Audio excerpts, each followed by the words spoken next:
I'm really excited about these redrops. We're doing it, as I mentioned before, because we have so many new listeners that we're wanting to give them highlights of previous seasons. So that's why we do this. We drop brand new content on Tuesdays. Then on Thursdays, we have these redrops. So, and some of them are more popular the second time around than the first time. So I think we're on to something. This episode is a discussion with my daughter, Lexi, and her distant cousin, Meg. If you've been following the genealogy series, Meg is the daughter, the only child of my cousin, John.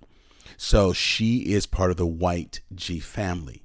But what you'll find out in here is that we uncover what I believe to be some of the origins between the tension between black women and white women and things we never really talk about. So you want to listen to this. This is going to be good. These two distant cousins, one African-American, one white, talk about what it means to be the descendants of the same slaveholder, Reuben Joshua Gee. As always, I ask you a couple of things. Listen deeply. I want you to lean in. That means even when it's hard, just do that. Give that extra effort to try to understand. Learn so that you're transformed by what you're hearing, and lead others to the light. Share the podcast either on social media or word of mouth. We just want other people to listen. If you've not done so, please subscribe. Whatever platform you go to get this subscribe. It just helps us. And lastly, click the Patreon link, because this is one of the few platforms I have where all of the participants, this is within Patreon, are folks who like the message. They say, don't change the message, and we're going to support you to keep that message untainted. So your support of this Black-led effort and endeavor, and Black Like Me podcast is actually a small Black-owned business. You help us continue to do this great work. So listen to this episode. Listen, lean in, learn, and lead others.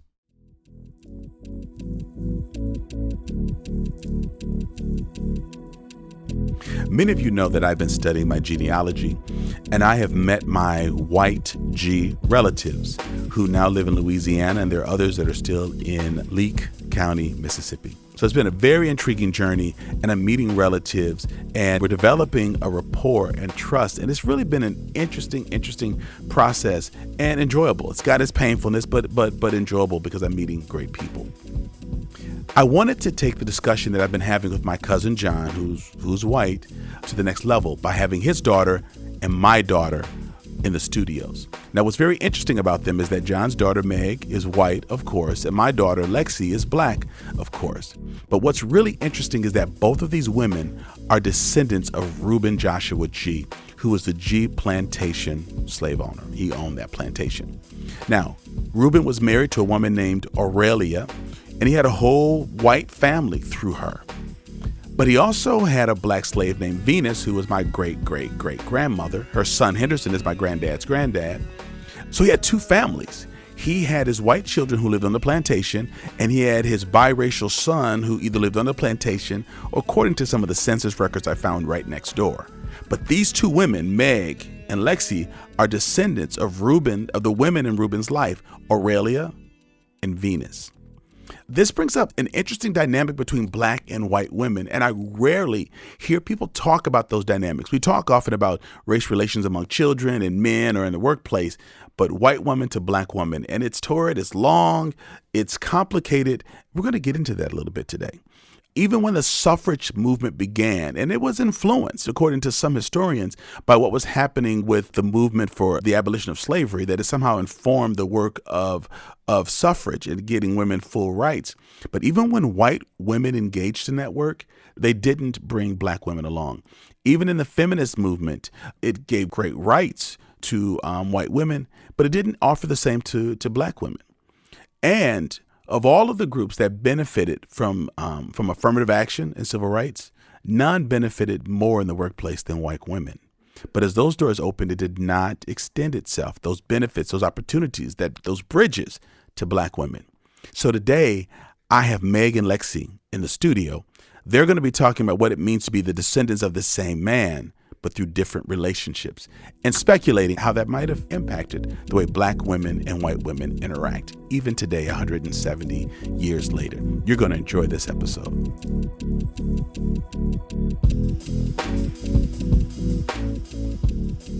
I'm in the studio today with my daughter, and then I've also got a caller in who is Meg Roy, who's in New Orleans right now, who is a cousin, who's a relative, because you've been listening to Black Like Me. I mean, come on, who hasn't? In previous segments, I've had extensive conversations with Meg's dad, John, and we discovered each other on Ancestry.com. And what's really, really interesting is that John and Meg are white, but they got a chance to meet their Black family a couple years ago. I mean, totally, like, guess who's coming to dinner, right, Lexi? We went down to New Orleans and we really hit it off. And so today, John and I have talked extensively. And if you've not listened to the genealogy episodes, you really, really need to, because it'll set up this discussion today. But we're wanting to take the discussion of race relations to the next generation. And so my daughter, Lexi, and John's daughter, Meg, are going to be talking about, we're all going to be talking about race relations in Madison and what we got to do and where we've come from. And so Meg hails from New Orleans, Louisiana, but she was educated at Columbia University in New York. And so she's figuring out, she just finished grad school there about a year ago. So she's figuring out the next step. And Meg, I want to welcome you to Black Like Me. How are you doing today? Yeah, thank you. I'm doing really great. Really excited to be talking with y'all about this. I am too. I'm so glad that you're doing this, that you dialed in. And Miss Lexi Gee hails from Madison, Wisconsin. We've known each other, most of her life. Wow. And just finished up UW-Madison, and you're starting grad school this fall in library and informational sciences. And so you're going to be hitting the big league, going to school with the grown-ups this fall. How are you doing today, honey? I'm good. I'm excited. Good. I'm really glad that you're here. So listen, Meg, I know you know this because you've listened. Lexi, I know you've listened. You've been on the show before. I want to open up with a few Black icebreakers. Because in season 3, I don't want people to think that we've forgotten our roots. And so we're going to do that. And so, Meg, since you've got Black relatives, we're going to ask you some of the Black icebreakers. Okay. Don't worry, we're not going to kick you out the fam, but not getting any of them. So, Meg, let me start with you. Do you routinely have people ask if they can touch your hair? No, I do not get that question routinely. Really? Do you use hair oil like Dixie Peach, Royal Crown? Dippity doo. Do you like use those kinds of oils? We call them grease. Do you use the kind of grease in your hair, Meg? No, I do not. Lexi, how about you? Do you routinely get asked, can people touch your hair? Yes, I do. Really? Do you put oil in your hair? I did when I was little. I haven't in a long time. Yeah, Mom would slick that stuff down. I've seen you in a tornado and that hair didn't move. Oh my goodness! I've got to ask my famous grits question. So, Meg, you're a Southerner. Are you a grits person, a cream of wheat person? What's your pleasure? Grits aren't really my thing. But I'm Southern, but I think when it comes to food, I usually stick with my Cajun roots, like boudin and sometimes couscous. Stuff like that is gotcha. More okay. My more taste. thing. No, that's good. That's good. We got to try that when we're down there next. How about you, Lexi? Couscous or grits in the morning? I'm definitely a grits person. Who cooks the grits at your house on Saturday mornings? You do. Oh, got you. And so do you put butter and sugar on your grits, or do you put salt? How do you? I put both. Really? Salt and sugar. Yeah. Okay. I got you. Hey, Meg, this might be a Southern thing, so I'm going to see. Have you ever referred to one of your aunts as TT? Because it's kind of like a nickname for auntie. So I'm curious, like, do you have a TT Betty or a TT Penelope? Do you refer to your aunts as TT? No, we just call them, like on my mom's side of the family, Aunt Trisha, Aunt Terry. That's what we do. Gotcha. But to my cousins call my mom Aunt Tootie because Tootie is... Aunt what? Sorry? I'm sorry, what'd you say they called her what? Aunt what? Aunt Tootie. Oh, okay. Yeah. Gotcha. So they call her aunt, but the cousins do. The cousins call her aunt. Or your cousins call her aunt.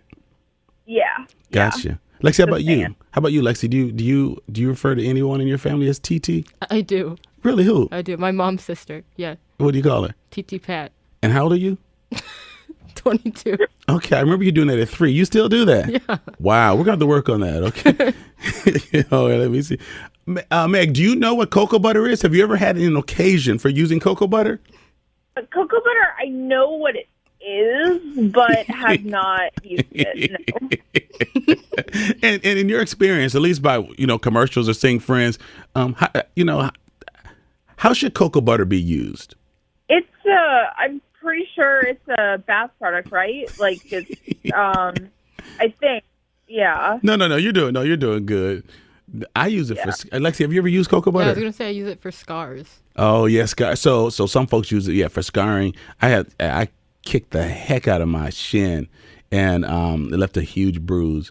And so I use the cocoa butter to kind of make the bruising go away. So and the scarring go away. Mm-hmm. Let me think if there's anything else. Meg, are you familiar with the term when it refers to cooking? Like we had a great food at your house when we were down in New Orleans. Your dad catered from a great place. Are you familiar with the terminology that someone put their foot in something? Like if someone said, "Oh, you put your foot in this gumbo. You put your foot in this po' boy." Is that a phrase you've ever used?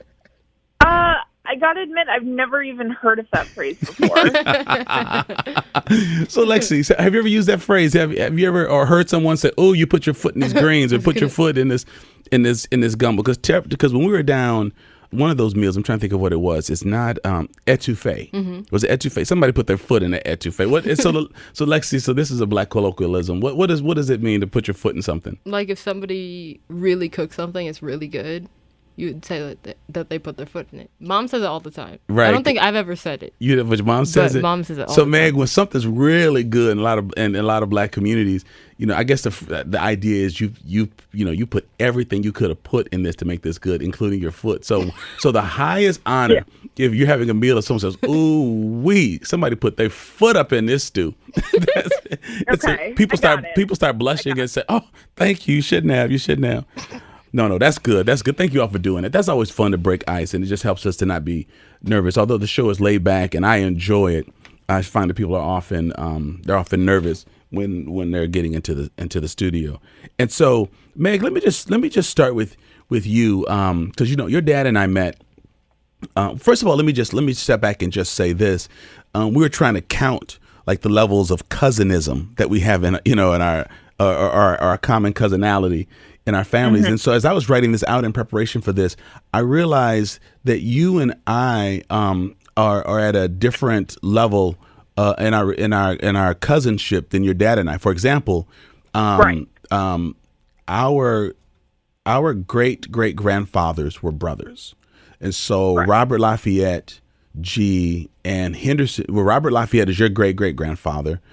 He's your dad's great grandfather, but he's your great grandfather. But his half brother Henderson, who was half Black and half Welsh, was my great grandfather. So what's really interesting is then their children were first cousins, depending on how you count it. Like, remember we were having this discussion: is it one cousin once removed? However, what's interesting is you and I come from the same individual, Reuben Gee. We all do at some level. But what's very interesting is that Meg and I can trace our history back and find out that our ancestors were actually siblings, which makes it very, very interesting. And so then, Lexi, you're one generation behind me. But it was very important for me to bring this discussion beyond me and John and our generation to really talk about the next generation who's inheriting this problem of race relations. And so, Meg, just briefly, folks know that I met your dad on Ancestry.com. I've talked about this a lot, but I'm just curious about how he broached the subject with you, how you found out we were coming down, and just your general reaction in finding out that your dad had found Black relatives and they were coming down to meet you. Is that the first time you ever had given thought to the idea of having Black relatives? Just take a minute, if you could, and just tell us how you were made aware of this Guess Who's Coming to Dinner event. Well, it's actually kind of funny that you bring that up because I wasn't aware even that I had ancestors who were slave owners. Because I think, I don't remember first learning about slavery. I don't. I think, but I do remember when I was like 5 or 6 years old that I knew about it, or we had maybe talked about it in school. Like, I'm sure we were doing some type of, elementary school history lesson with Dr. King. And I went home and I said, Mommy, Papa, did any of our ancestors own slaves? And they said, no, none of our ancestors, we weren't that kind of people. None of us owned slaves. And so I grew up, I spent the rest of my childhood thinking, yes, I know white people own slaves. Yes, I know that, that's affecting the way things are today. But I had no idea that was any part of our history. Just because, I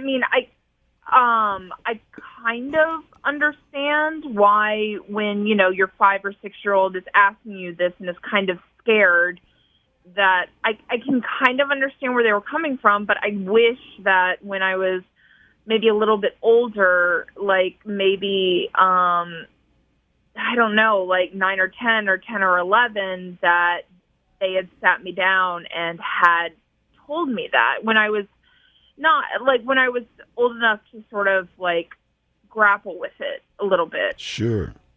But, they didn't. Like, I think it had just never come up again. Like, we had talked about slavery, and of course, as history classes went on, like 7th grade U.S. history, APUSH, like, I knew more about slavery, and I knew what the historic ramifications were, and, like, what we're still dealing with today. But I usually when I'm at home just for a vacation or something, like right now living in New Orleans, I have my own apartment, but usually I stay with my mom. My parents are divorced, so usually I stay with my mom at her house. But that day, I'd gotten up and to me it was just a normal day. My mom was talking about doing something later, like maybe we were going to see a movie. And then my dad called me at about 11, and he said, hey, can you go pick up an order at Don Belisi's for me? Don Belisi's is a popular po' boy place. Oh, yes, it is. Yes, it is. Yes. And I remember I was a little, I don't know if I was annoyed, but it was a little bit like, okay, I need to change out of pajamas. And I went over to get them. So if you look at the pictures from that day, my hair is not brushed. The clothes, I just grabbed the first thing in my closet, put them on, went to go pick up the order, and then was dropping it off, and it's like, oh, there are people here. So you didn't know we were coming to New Orleans? I had no idea you were coming. I had no idea. We didn't know that. And but cousin Joan was there. My dad's sure. First cousin Joan was there. It was wonderful. And I was like, "Oh, Joan, you're here. Hi, how are you?" And the plan was that I was going to drop off the pool boys and then leave. But my dad was like, "Well, do you want to stay?" And I was a little like, "Okay, I guess. I'm not going to turn down a shrimp po' boy." Right. And then so I sat, we were eating, and I had no idea who y'all were, and it wasn't until... Wait, hold on. Meg, you didn't think we were to help, though, did you? Please tell me you didn't think we were to help. No. No, I'm messing with you. I'm messing with you, yeah. Meg. So you sat down, and even at lunch, you didn't know, while me and my sister Laleda and Lexi, why we were there. And Tyler, you didn't know why we were there. I had no idea at all. I had no idea, and it wasn't until about maybe 10 minutes into the conversation that I actually put it together, and then had to school my face so that it wasn't a surprise or a shock, really. That's wild. So hold on. So Meg, I'm going to come back to you in just a moment. Lexi, so what did you think about your dad wanting to go down? Because I said, Lexi, I met some relatives and they're they're G's. I mean, we are blood relatives, and we come from their plantation where we worked, and we didn't just adopt the name because we lived on the plantation. I mean, Reuben sired our family. So what did you think about your dad wanting to go down to New Orleans and have a meal with white Southerners who were kinfolk? Do you remember what you thought about that? I think at first, like when you first told me that you were going to like start doing Ancestry.com, I really wasn't surprised because you were always very into genealogy. Like you always told me you were really interested in it. So I was like, okay, whatever, he's just going to like do his thing. And then when you told me that you met Meg's dad and then told me that you wanted to travel to New Orleans, I was like, I think I was very caught off guard. Like I definitely was not expecting you to say that. And then I also wasn't expecting you to ask me to go with you. Because I don't know if I thought that it was just going to be your thing. Sure. But I knew that this interest was mainly yours. And so I didn't expect any of it. I think. Sure. And so I think I don't know if I really had expectations for what it was going to be like because I really didn't have anything to go off of. I think I was nervous, but you seemed somewhat sure of what you were going into, so I think that made me like I trust you. So I think that made it less nerve-wracking maybe. But it definitely caught me off guard for sure. Wow, definitely. So Meg, I never knew until just now that you were delivering the po' boys and that you weren't gonna stay. And I remember your hair looking fine, so I don't remember the bad head. So you're sitting down there, and then you're probably hearing me and your dad talk about RLG, and they were brothers, and I remember at one point we got some paper, like large construction paper or something, and started writing down the family tree. So what was your initial reaction, Meg, when you found out? Wait a minute, these are relatives. It did extend from slavery, and we'll get to the slavery part in just a moment. But do you remember what you thought when it clicked? Wait. These are relatives of ours. What like tell me about that aha. So when it clicked, it was like, oh, these are our relatives.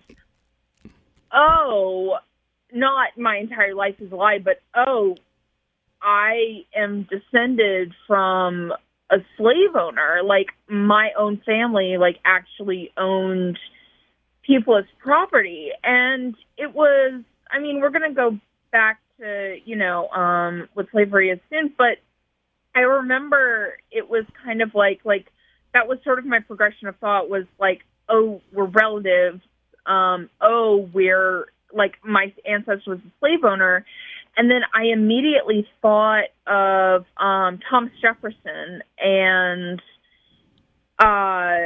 his... Oh, Sally... Sally Hemings. I don't want to call it a relationship, but because that's, that misconstrues what it was. But his, I don't even know what to call that. His persistent abuse and rape of Sally Hemings, and that was sort of where I went to because that was something where I was like, it was horrifying that he put this young woman through this, but it was still always kind of like, oh, that's something in a textbook. That's something in a history book. And that's something that's, that's awful, but it's not really related to me. Like there was kind of a disconnect, like listening to it and learning about it, learning that history, but still in a way being removed from that history.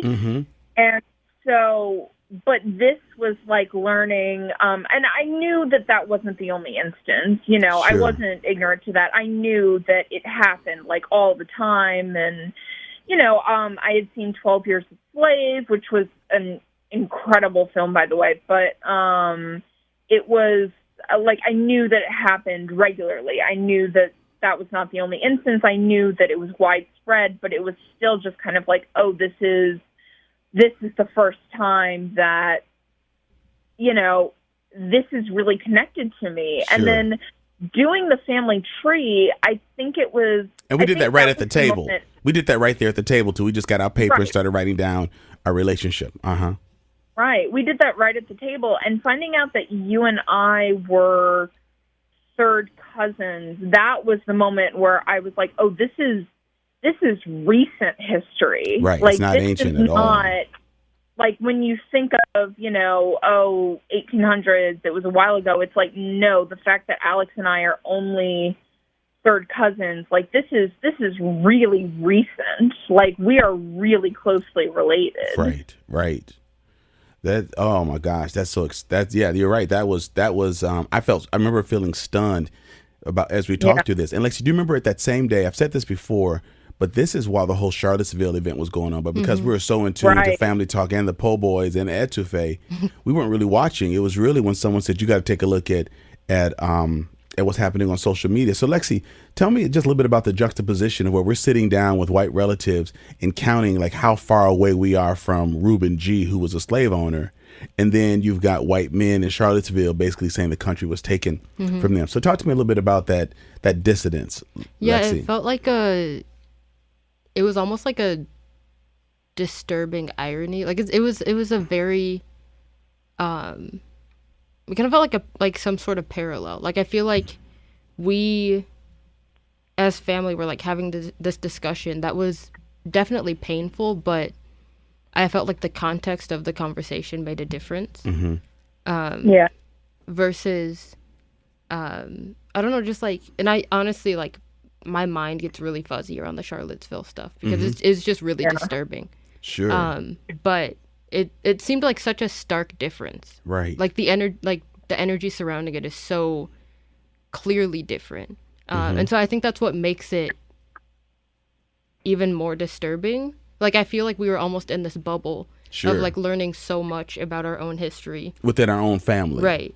And then like to just find out about what's happening in Charlottesville was like so shocking, not only because it's a horrifying thing that's shocking in and of itself, but I think we were so absorbed in finding out what we were finding out, especially within the slavery context of it. And then to find out that there's these guys who are being like, oh, the country is being taken away from us, whatever. Right. And we're tracing our family back to what's happened in our own bloodline for almost 200 years. Exactly. Let me take this to another level, or for another question.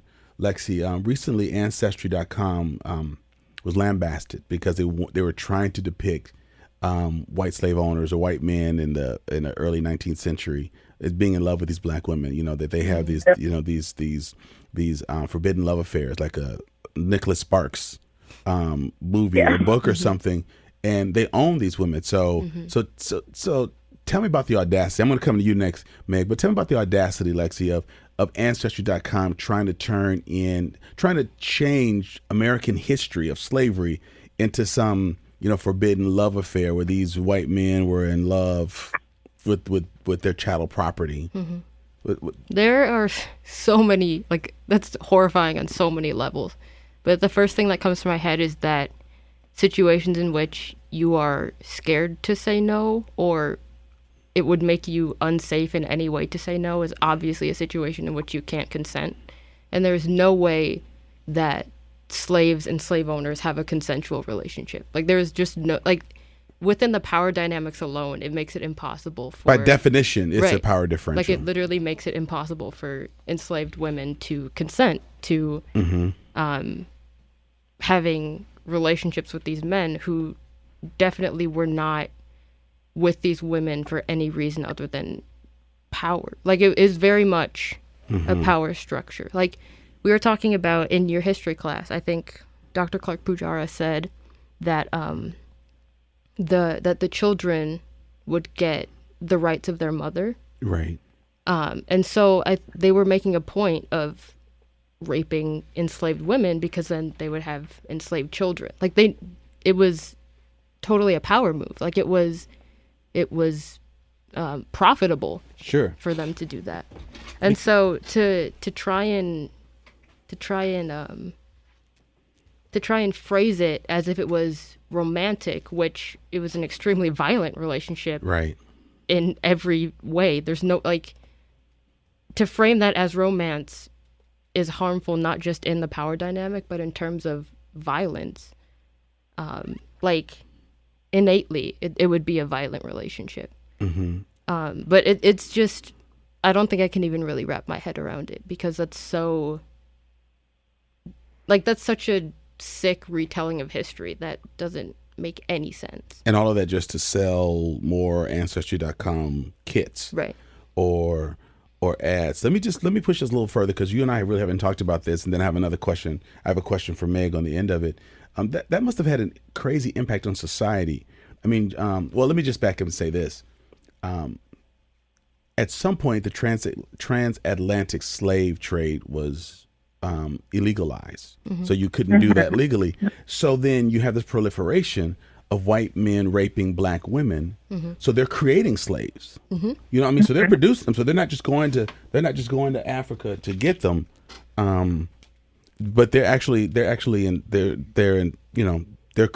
creating children.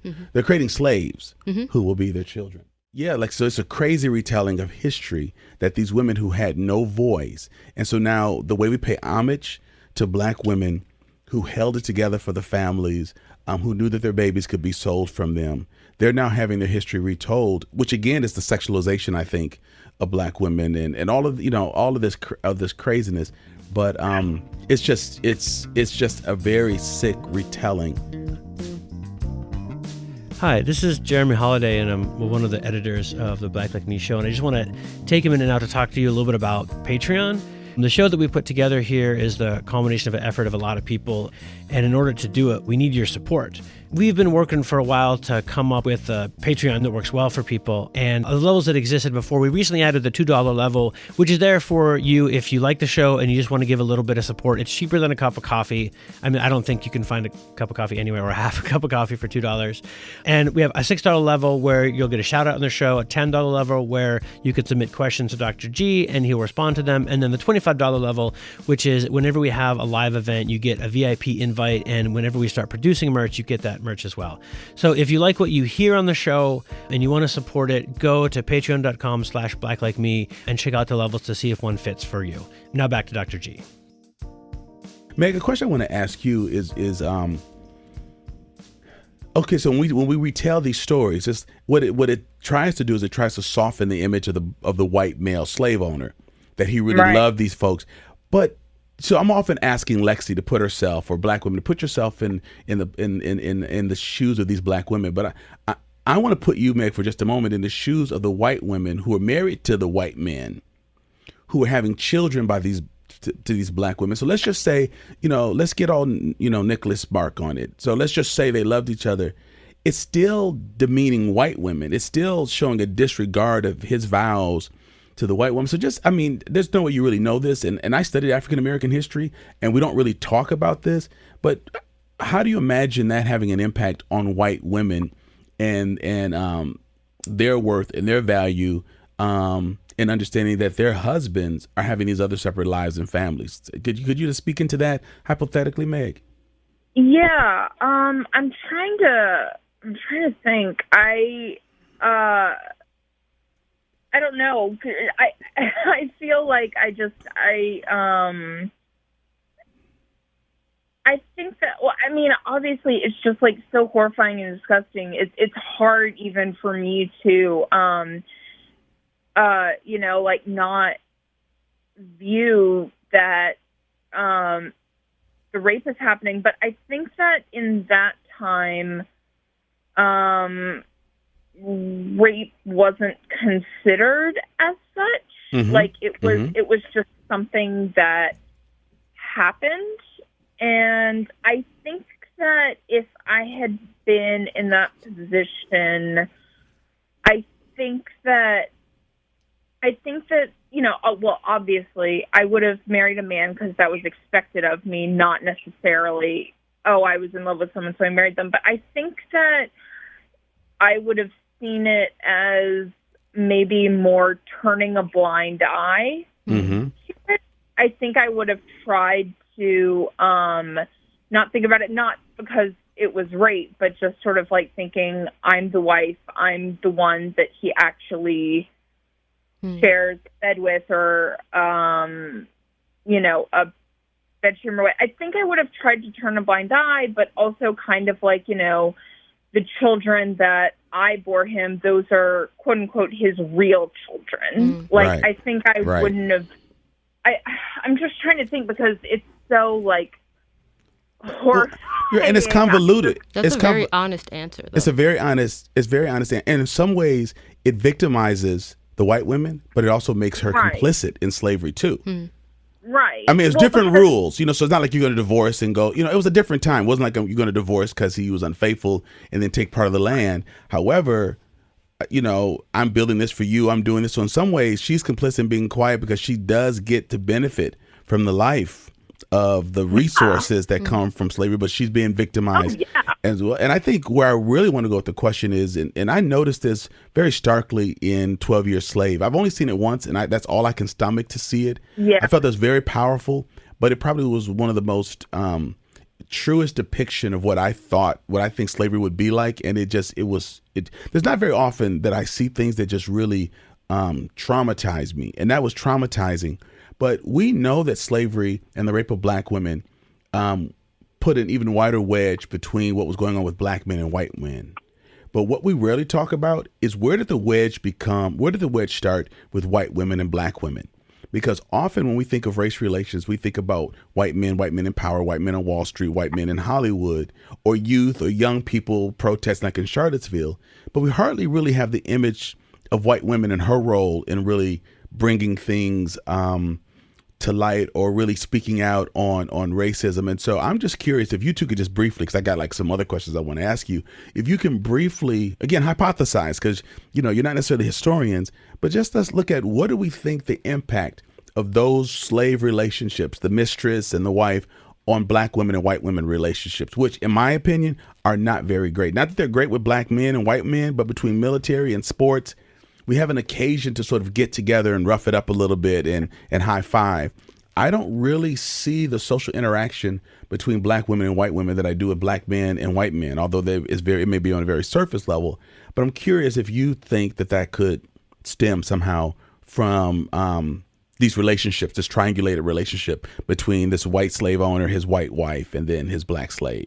Either one of you could just jump in. Your thoughts about what impact you think that may have had on black and white women relationships that might still have some residual impact today?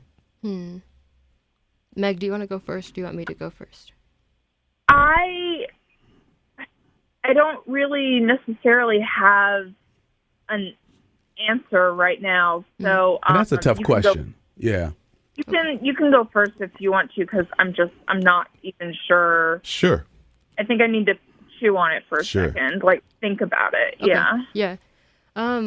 Well, the first thing that comes to my head is thinking about, and I guess this is more about women of color broadly, but within my own experience as a black woman, I think the concept of intersectionality is the first thing that comes to my head. Tell me more about that. I think that, there are obvious, there's obviously privilege that men have that women do not have. That gap is obviously there. Sure. But I think that white women have had their role in climbing the ladder and haven't brought women of color with them or other marginalized women with them. And I think in part that could stem from a resentment that comes from that context of being a white wife and knowing that your husband is sleeping with black women. And having black children, right, and having black children. And I think that could create a sort of resentment that may have lingered for longer than anticipated. I think that white women and black women specifically have always had a tumultuous history because it's been very complicated. I think even in the suffrage movement, when white women were getting their rights to vote and they didn't want black women to have that. And they were motivated actually on how to organize based upon what they saw Sojourner Truth and other black women doing for racial equality. They kind of took note and just said, wait a minute, we're gonna let all of these folks get rights and we're not voting. And so you're right, the suffrage movement, according to what we've been hearing about history, was shaped, or if at the very least motivated, by the community organizing that was witnessed through trying to heal the racial rift in the community. So Lexi, so you're saying that as white women came into power and created movements, they were bringing white women along. Plain and simple, they were bringing white women along. I just noticed this very similar thread throughout history. And I feel like that would be a very understandable point for that to start. And I think that that's why intersectionality as a concept is so important now, because it hasn't been implemented any time in the past. Got you. No, Yeah. got you. So white men were in power. Black men were pushing to get rights to vote and own land. But again, they were still married to women who didn't have rights, black or white didn't have rights. Then white women began to rise through the abolition movement or the suffrage movement. And so really, black women and women of color were left behind. White men had power. Black men were elected to Congress, at the turn of the 20th century. Black women were not. They were married to them, but they didn't come into that power. They were not landowners because that's not the way things were structured. Then, around the 1919, 1920, white women come into power, and then black women are still left out.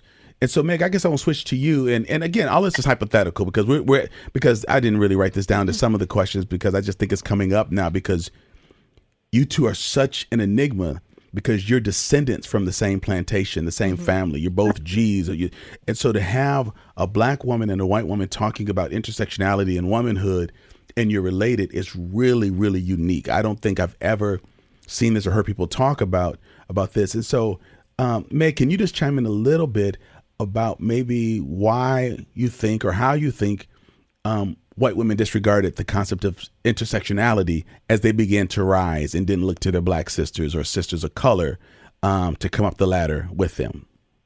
Yeah, well, the fight for women's suffrage is something that I did learn about from a young age because my mother's a lawyer. Sure. And she was very much a product of, because she went to Harvard for law school. She went to the local university for undergrad, but then got a law degree at Harvard in the early 80s, which was very much when the second wave feminism had taken hold, and it wasn't necessarily bra burning at the time, but it was that was very much what she grew up with. So, or not grew up with, but that shaped her worldview. So, and she was one of the first female partners at her firm, and she was working the entire time that I was growing up, and she still is a very powerful lawyer. So that was something that I knew about. I knew women didn't always have the right to vote, and that we didn't, that it was something that we really had to fight for.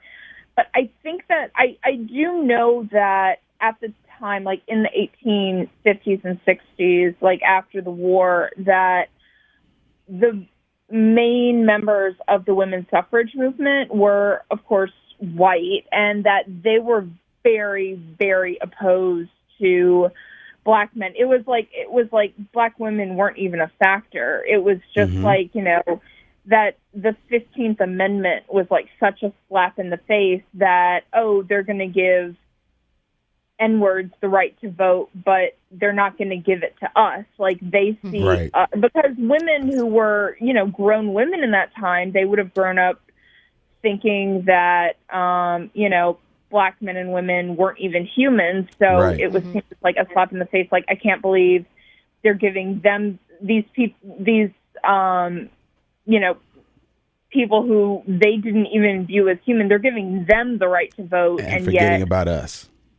And, they're not even giving it to us. They're saying that almost we're not human, really. And so I feel through all of that, it was if they advocated for black women, it was, I don't think it's something that even occurred to them. I think that they just thought, if we support black women having the right to vote with us, then we're supporting black men also having the right to vote. And that was inconceivable to them, sure. I think. And so it's something that even to this day that has persisted, where when you think of someone being disenfranchised or being part of a marginalized group, I think that society on the whole tends to, or white society or white men, I think, tend to view white women and Black men more as being in, more as being the same level, I think. I think that the intersectionality of it is just, I think that it's something where it's like, I don't know, I think that Black women are just almost overlooked. And I think that that's, kind of, I think it is disgusting. And I think that it is ignoring what did this come from. But it was also like when Hillary Clinton was the nominee and people are like, oh, it's such a great step forward for women. It was like, well, it's a step forward for white women, let's be clear, even though, she's been very public about the fact that she would never consider it, even though a lot of people were thinking at the same time Hillary was nominated, oh, well, dream candidate, I would love Michelle Obama to run for president, even though, she's been very public. She's done with politics. Right, I bet she is. Oh, yeah. But, yeah, I just think that everyone was saying this is such a step forward for white women, and even though part of me was like, yeah, this is great, and I like Hillary Clinton. I've always liked her. But I was kind of thinking, well, but then what about Black women? I feel like people are ignoring the fact that that's still something that hasn't happened. Sure. I mean, this is why I asked you both to be on the show, but even as we're talking, I'm realizing how rich this is. And so, Meg, let me just put you on the spot again for just a moment. So then what's the message to white women about the importance of intersectionality, particularly as it pertains to race? Not that it's not important across the board, because it really is.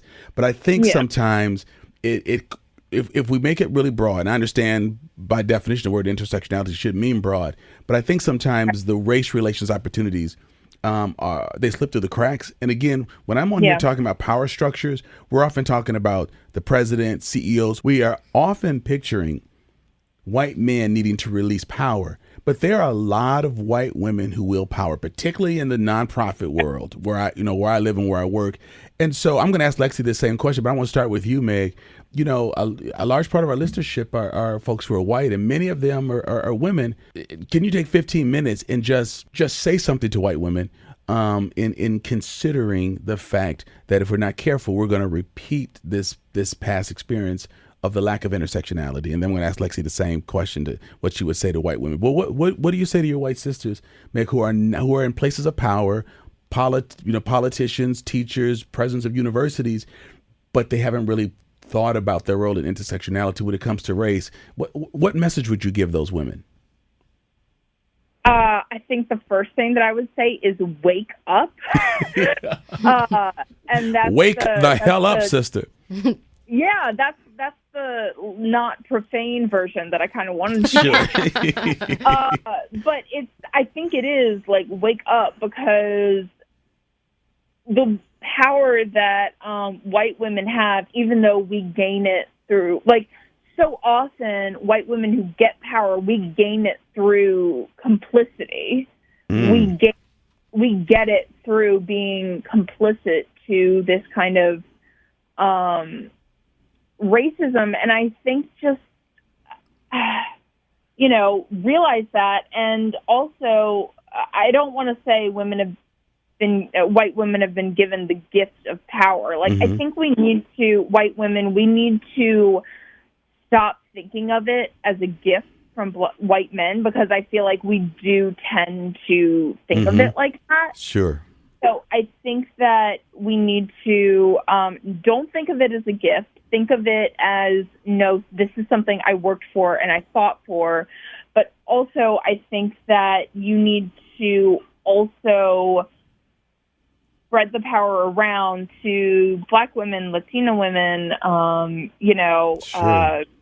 Native American women, Asian women. I think that it's just something where it's like, we have worked so hard for power, but it doesn't really mean anything if we can't say that we're fighting for equality or we're fighting for equity unless we are including everyone in that.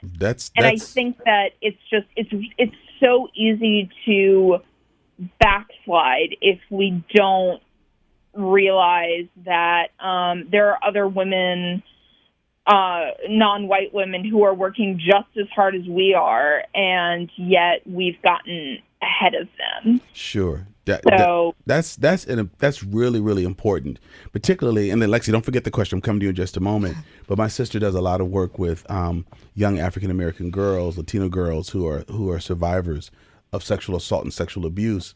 You know, there's a huge Me Too movement, and the hashtag Me Too, it needs to happen. But when you consider the fact that rape has happened to African American women for almost half a millennium, I mean, for 400 years, repeated rape, that no one considered this a very serious thing, as more white women, particularly wealthy, resourced, powerful women in Hollywood.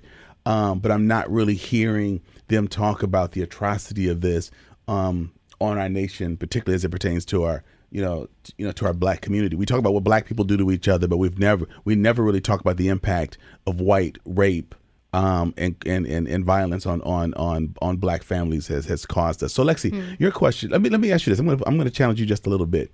You've got friends who are white women. Do you think they ever think about the intersectionality or your deep desire for them to understand privilege they have and how they need to understand the world of their friend who happens to be African American? Definitely. And I think they're scared to ask about it. Tell me more about that. I think that they're worried that if they say something, like, they're going to feel painfully aware of the racial difference. Mm-hmm. Which is like nothing I'm ever unaware of. Sure. But I think that they're worried that if we talk about race, that it's going to somehow implicate the friendship, like that somehow things are going to be ruined. Mm-hmm. And I think that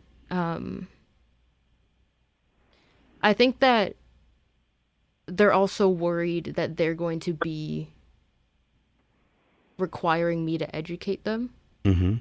And is that a role you want or don't want? I think it's very different when it's my friends. When it's people I'm willing to put that kind of emotional labor into because it's relationships I value. Mm-hmm. I think that's very different than trying to have a conversation with somebody in the classroom where it's like, I don't know you. I have no reason to expend this kind of emotional energy on somebody that I have no investment in. Mm-hmm. But I think when it's my friends, I think it's honestly more important. But I think that they're scared to approach that subject because I think in part they know it's going to be uncomfortable, but I think they're also like, well, I don't want you to have to do that. Like, I don't want to ask that of you. Mm-hmm. And which is fair. But I think that if it were anybody else, I would be less willing. But if these are people that I love, and like am willing to not only have hard conversations with, but I'm willing to challenge, mm-hmm. I think that makes a difference. And do you feel the pressure to not be more vocal on those things because of the pressure it puts on them? And does that put more pressure on Black women to take care of white women? Mm. I don't think I thought of it that way. But maybe. I mean, like if your friends say, hey, let's go see Ariana Grande or let's go see Demi Lovato. Those are artists that you like. You even, turned me on to some of them with their good songs. But if you said, hey, Beyonce's doing a Lemonade tour and she's going to be in Chicago, let's go. Is there a likelihood that your friends would think, kind of like the spoof that was going around the internet? Did you see Beyonce at the Super Bowl? She's not for it. That video's not for us. Like she's talking about Black power and she had an afro and a black outfit. It's not for us anymore. How willing do you think your friends are to sort of enter into that world and that venue where she's talking about where you're not having to lay out the information, but maybe an artist is? How willing do you think your friends are to venture into those spaces with you? I think I hope that they would be willing. Sure. I think, I don't know. I think that they would, I think and hope that they would be willing. I think that they would expect that it would be followed by a conversation. But I also hope that my friends have enough taste to go to a Beyonce concert and not pass that up. Sure, right. I just They're wanna white, say but they're really not crazy. quickly- Yes, Meg. Oh, no, I was just going to say, someone asked me if I want to go to Beyonce performing Lemonade Live. I would jump at the chance. Like, I would hope hell any of yes, my friends we are would. going. Just, yeah, sorry to interrupt. I just wanted to interject there. No, I think- there's no question about whether or No. not I would want to go. No, definitely. Hey, I've got, I think, maybe 1 to 2 more questions. And it's this. So what does the healing of the racial rift, what does this look like? Of course, we've messed it up for the last 400 years. But, you two are educated, middle-class women. You're related. You've got Gee and hold on, I got to pause. I got to say that again, Eli. Okay. You both are, you're middle-class, educated women. You're black, cousin Meg is white. You got G blood and Wilder blood. We're double cousins because we've got 2 families flowing through, which is really, really interesting.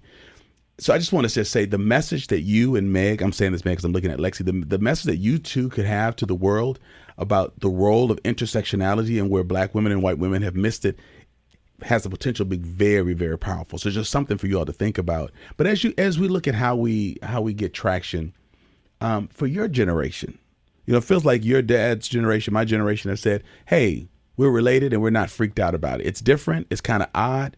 But it comes up in conversation that I have white relatives and we're getting to know each other and we're really liking each other. We haven't really taken a deep dive into the toughness of the topic, but we're broaching it. We're getting into it more and more. But I know 20 years from now, we don't want this to be as awkward as it has been. So I would just ask each of you, what does the future look like? And how do we measure success? And Meg, I'll start with you, and then Lexi, I'll finish up with you. What are your hopes for black women and white women specifically in building better relationships with each other? We know we have a whole, black, white community, but since you all are, I want to ask you your perspective as black and white women. What does success look like, and what could some possible next steps look like? Meg? Yeah, well, I think that Lexi, I completely agree with her when she said we need to have those conversations. I think that just recognizing that it happened and then taking actions in that direction is really the most important thing, like having those conversations and not being afraid to have those conversations. Mm-hmm. Because I think that even in my generation, sometimes there are women, especially not just in the South, because I feel like the South gets a lot of blame, and it's not right. It's not just white women in the South, but I think that there's still a lot of complicity. And when someone says, "Oh, you have privilege," I feel like people get defensive. Like, I don't know if there's someone who's, also gay, and it's like, "Oh, well, I don't have privilege, I'm gay," or "I don't have privilege, I'm disabled." Sure. But I think that it's acknowledging that, yes, this happened and it's a awful history, but I think that you can't, it's like, this is this comparison pales in, advance, but it's like, okay, if you get a scrape on your knee, it's not going to heal if you just ignore it. Or like, right. If you break your leg, it's not going to heal if you just ignore it. It's like you need to recognize, okay, this leg is broken. I need to go to the doctor. They need to put it in a cast, or they need to set it and then put it in a cast so that it can heal. So I think that we need to recognize that this history happened. We can't just say, oh, we've moved past it, because we have not at all. And I think that having those conversations and also saying, like, working to be allies, but being active allies, like, okay, what can I do in this situation? Like asking Black women, okay, what is something that would help in this way? You know, Sure. And what the, is and the flip of that yeah. could be, and the flip of that, Meg, could be also talking to powerful white women like your mother and ask, Right. as you made strides, your Harvard law grad. I mean that's the summit of a legal experience, legal training. Right. But I think also having the conversation, what moments did we as powerful white women miss by leaving our sisters behind? Because you're in a really an enviable position. I mean, you want to be careful because no one would take you serious if you said, hey, I have black relatives, let me talk about reparations, or let me talk about race relations. Right. But at the same time, you do have black relatives, and you can say something that Aurelia, your great grandmother, this is my great grandmother was Venus, yours was Aurelia. They both had children by Reuben Gee. But there are things that Aurelia couldn't say, your great-grandmother, your great-grandmother, and perhaps even your grandmother couldn't say. But now you got voice and opportunity, right? And you're not hiding the fact that you have black relatives who share DNA with you. And so I think you're in a place where you can ask that question of African-American women, but you can also very pointedly have a discussion with your mother and other white women and just say, what were we thinking? I'm not trying to demonize you, but what were we thinking by not bringing our black sisters along? What was the threat? Because if we're going to really heal race relations, we've got to address what caused them in the first place. And it was that fear of being passed up or superseded by black men and black women that really made white women say, we're going to protect ourselves because no one else is looking out for us. But you have a real powerful platform. You may not think of it that way, but I'd like to encourage you to do that because you can engage white women and black women while still using the platform that I have met black relatives, and we're third cousins, and we can name our ancestors, and we get to set the record straight in a way that it wasn't set straight when Venus was raped in 1846 and had Henderson in 1847. There's actually something we can do 150, 60 years later that can right those deeds in our family, and that's something that's really interesting. So Lex, let me ask you, what does it mean to move forward? What do you want your black sisters to know? What do you want your white sisters to say? What opportunities do you and Meg have, perhaps by being related and the descendants of such atrocity, but you have an ability to do something redemptive with it because you have power and privilege and education and things as well. So what are some of your parting thoughts? I think the conversation piece is really vital, but between black and white women. Yes, but I think more importantly, for white women to let women of color have a voice. I think it's very easy to dominate a conversation, and I think it's really important that white women take time to listen and really pay attention to what women of color are saying, and to stand with us. With what we're asking for, with the agenda you're setting, right? Because I think that's a really big part of being an active ally is standing with us for our agenda and not creating your own. So I think that's a really, really big piece that isn't talked about very much. I'm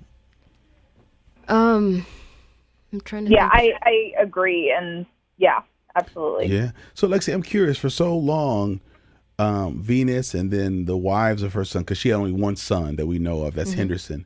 But so many times black women were just silent because they didn't have a voice, their personhood wasn't recognized.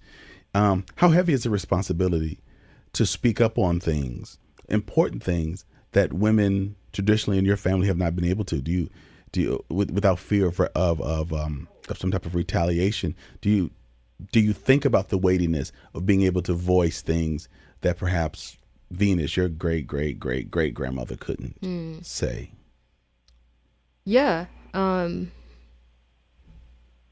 It's very difficult, I think. I think it's a difficult thing to discern and then to be able to voice. I think that the concept of intergenerational trauma is really valid. Sure. There. Sure. Because I think it's really easy to be like, I'm feeling something and I don't know what it is or why I'm feeling it. And then the more that you learn about history, I think it contextualizes it in a way that makes you be like, oh, this is something that I'm feeling that people like me have felt for generations. Sure. And that, like, this has followed a bloodline. Sure.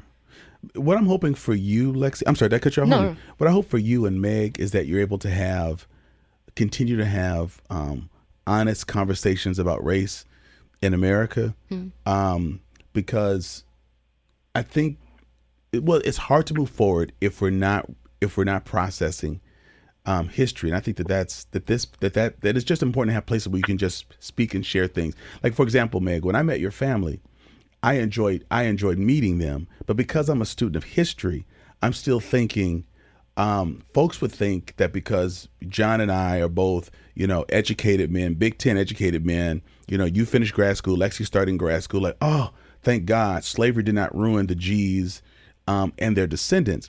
However, there's lots of access. Lexi, you can vote. There's things we can do. However, in terms of society and how it views folks, we have not yet all arrived. And so there are days in our dialogue where I want to say, wow, there's a disparity of wealth, but I don't want anything from you either. I remember, like, I don't think your dad knows this, Meg. He's going to know it now because he's going to hear it. But when your dad came to visit us, I mean, Jackie and I did not have a child until 8 years into our marriage. So we didn't have daycare and stuff like that. So we were able to save money, and we have a decent place where we live. But I remember my wife said to me after your dad visited us, I'm so glad that John came here because I want him to know you don't need anything from him. And so even as we're talking about how we move ahead, there's still some undercurrent in Black thought. Well, I don't want our white relatives to think we're trying to come and get an acre and 40 acres and a mule, but we're still aware of the racial disparity and the economic disparity, but we're not expecting descendants to fix that. But at the same time, we're very aware of it. But there's a hesitation that if we go into that, it might stir up some things like, well, are they trying to get their claim on something? And so I just think moving forward means having occasional conversations about history, but not being stuck there. But I'm hoping in your generation, it won't be awkward to talk about those things. Like you and Lexi can talk about the rape of Venus, but also the total disregard of Aurelia, who was married to Reuben. You all can really talk about that, and even the wealth disparity and how it's happened. Like, I think it's sometimes when people have the conversation, like, how did your family, like, how did your brand of G's get your wealth? Like, what do you trace it back to, and where did we pick ours up? Because my mother and father were sharecroppers. Not that we want to get stuck there, but to move ahead, I think just the knowledge that was really the American history, because then it won't make it seem as if others just pulled themselves up by their bootstraps, and then the other side were just sort of shiftless and lazy and didn't have goals. I think understanding the wealth of America and how wealth is generated, particularly around whites and kept away from Blacks, is just an important starting place as we move ahead. Not because we want anything from the past, but I think understanding how we got to where we are is going to really help America move better and to get better traction and moving ahead. And I think our family epitomizes the American story. So what's really rich about me and John and Meg, you and Lexi, is that what we're talking about just as G's is really the story of America. And I think the more we understand each other, the more we understand America. And I'm crazy enough to think that our family might be in a very unique place to help America to look at its history, its sin, and its future. And so not to put extra weight on your shoulders, but I'm hopeful that you all will be able to take this further than perhaps what your dad and I where your dad and I have been able to take it, Meg. Yeah, no, it's weight that I gladly accept. Like, it's something that I want to continue with, and I want to continue listening and learning, and also, putting my own voice forward. Definitely. It's important to us, but it'll also help to free white women as well in understanding that they have a role in this, and it helps them to be a little bit more, authentic. But I think we also need to see Black women and white women working together, but we got to name the elephant in the room and why we aren't. And so, absolutely.